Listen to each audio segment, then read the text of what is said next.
Hi, Jenny. Thanks for coming. I need a friend right now. It's okay, Mom. Exams are only in a month. How are things at the university? I haven't seen or spoken to you in months. You know how it happens, Mom. It's my last year at university and I'm working my ass off to get into the top 10%. There are wolf laws in this world, especially in jurisprudence. But I thought you were going to work for your father. Yes, actually, I have already started, but I want him to be able to say that he hired me because I was one of the best students, and not just because I am his daughter. As for me, I will work for him not because he is my father, but because his law firm is the best in these parts.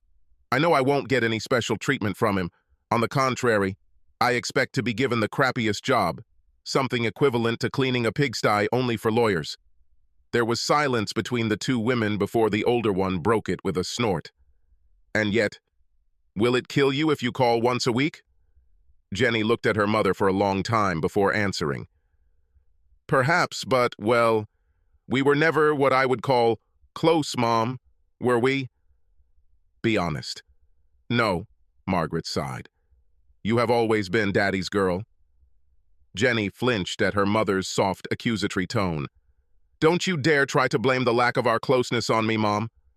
If I'm a Daddy's girl, it's because you— Jenny paused, searching for the right term, have been emotionally absent from my life for almost as long as I can remember. The older woman lowered her eyes as she realized some of the truth in her daughter's well-chosen words, but it was simply not in Margaret's character to admit guilt. I damn it worked too, you know? I was the chairman of the parents' committee while you were in school. I have led and still lead several charities. I have the same successful career as your father. Just because I don't make a lot of money doesn't mean my career isn't important. She sat down, knowing that anger and dredging up old problems would not help her achieve her goals. Jenny felt no such restrictions. You didn't have to do any of that, Mom. No matter how good the reasons, you chose it yourself. And let's face it, you did it more for your own self-aggrandizement than to do anything good for others. You were supposed to be in charge of everything. Remember, you left the parent committee when someone else was elected chairman. If you were honest with yourself, you would know that you have retained your chairmanship of most of the charities you run because Dad or his partners donate most of the money they have. Now it was Jenny's turn to realize that there was no point in stirring up old coals, saying what she really wanted to say, that she would rather have her mother with her instead of all this.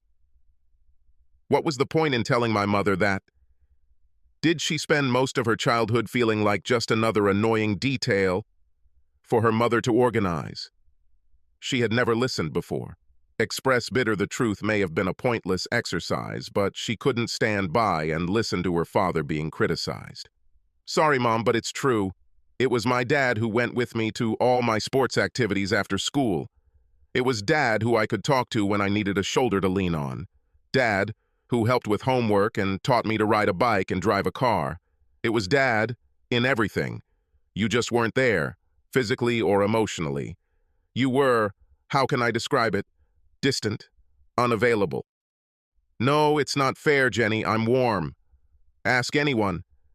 It is your father who is so cold, completely insensitive. This is nonsense, Mom. Dad is a lawyer and they, just like doctors and psychiatrists, cannot afford to become emotionally involved with their clients. It would destroy them.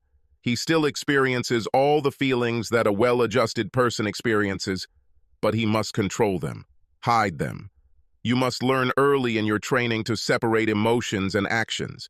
So sometimes it was difficult for him to switch when he came home. To me, it just proves that he is human. Well, I'm starting to think you're a sociopath. The older woman blushed deeply. Sociopath? How dare Jenny? For God's sake, she was doing charity work, charitable organizations that helped people. She was a humanitarian. With difficulty, Margaret managed to overcome her anger reflex. She needed a friend right now, and after her husband's actions last week, she had very few of them. Being an extremely competitive person, Margaret did not have the personal qualities that would allow her to make many close friends, but rather acquaintances, competitors. Her closest confidant was her sister, who called her and told her about the photos and videos Dave had shown her. Pictures of her dirty dancing in the club, almost clothed sex on the dance floor. The camera then follows her and a guy 20 years her junior to the door of a motel room. No, it didn't prove that she had sex outside of marriage, but it was obvious that this was what was going to happen. Her sister ranted about her disgusting behavior until Margaret couldn't stand it anymore and hung up. No, being righteously angry right now would be very counterproductive. There was silence for several long seconds before Jenny broke the awkward silence. "So, what did you want to talk about, Mom? I have to say you look like crap. Your father abandoned me, Jen." "I know, Mom. He told me." The silence fell for another long, drawn-out pause. "He also told me why, Mom." The elderly woman's gaze dropped to the table and remained there. Even though she felt how she was perceived by others, she desperately hoped Dave didn't tell the rest of the family. It's enough that he showed the video to her sister. Margaret felt stumped. How much had Dave revealed to their daughter? Not knowing how much Jennifer knew made the voluntary confession somewhat problematic. For her part, Jennifer expected her mother to be honest and open with her for the first time in her life. She was disappointed. Again. Jennifer sighed. When she spoke, her voice was neutral, calm, reflecting her legal training. "I'll tell you what Dad told me. He found out that you were cheating on him and set you up. He pretended that he was away on a business trip for 3 days and 2 nights. Instead, he wandered around the city and watched you. He thought you would at least wait until the second night, but he said you left before the plane he was supposed to take arrived. He followed you into that club across town and saw you accepting drinks from the third guy who approached you. What was wrong with the first 2, Mom? Too old at 30. Her mother didn't take the bite. She continued to look down. He watched the guy buy you drinks and your dirty dancing performance. He followed you to the next motel, watched you check in, watched you head to your room. How did you feel when Dad tapped you on the shoulder while you were kissing the guy outside the room? Dad told me he went to take off your wedding and engagement rings, but they weren't there." Jenny snorted. "What do you think, Mom? What, after taking off the rings, you became unmarried again?" "My God," thought her mother, "this is so awkward." Indeed, this moment was the worst in her hidden life. To look away from the kiss that was supposed to be a prelude to a night of pleasure. To look into the calm eyes of her husband, with whom she had lived for 28 years. She could still hear his slightly choked voice saying with unshakable determination, "Goodbye, Margaret." His words, that voice, they made her numb and numb until Dave disappeared. Only when Dave was out of sight did instinct kick in. An awkward run in high heels to her car, and the squeal of tires on the way home. The cop pulling her over, the breathalyzer test, and the subsequent trip to the police station for processing simply sealed the death of her reputation and loss of leadership positions in addition to the dissolution of her marriage. By the time the taxi brought her home, Dave was long gone. Losing everything that was important to her made maintaining her relationship with her only child even more important. How could she turn this to her advantage? Even though she was smart enough to understand that the excuse, "I was lonely, I allowed myself to be seduced, this has never happened before," was inappropriate. She had been a lawyer's wife for 28 years. She didn't need anyone on the outside to tell her that a married woman walking into a club alone, without rings, had proven her intention. What did Jenny say? Dave found out that she's cheating. How? She's always been very careful. How did your father find out? Her daughter sighed, disappointed that what was currently bothering her mother was the way her infidelity was discovered.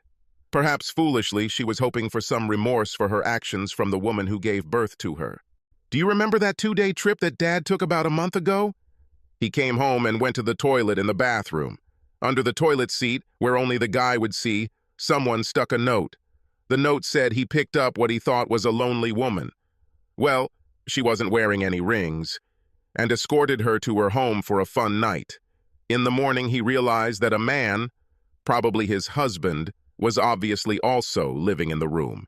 He felt ashamed, left a note where the woman would never have found it if she hadn't cleaned the toilet, and ran away before the woman, woke up. Honestly, this note gives me, as a woman, peace of mind. It's nice to know that there are still decent people in the world. Crap. Damn, Margaret thought. One fucking night I was so horny that I brought a guy here because there was a huge conference in town, and all the motel rooms were so full that even the chosen partner had to share a double room with another salesman from his company, and I was hooked a guy with a conscience.